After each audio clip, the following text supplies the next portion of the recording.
Hold out for your dream home. This is terrible real estate advice. Your first house, and likely your first couple houses, may not be exactly what you would call your dream home. Buying a house is dang expensive, and there's no way around that.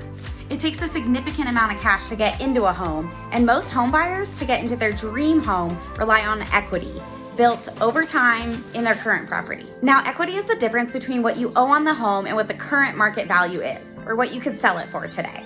So when you see people upgrading and upsizing their homes, they're using the equity that they've earned over time in order to do that, as values increase, which over time they almost always do.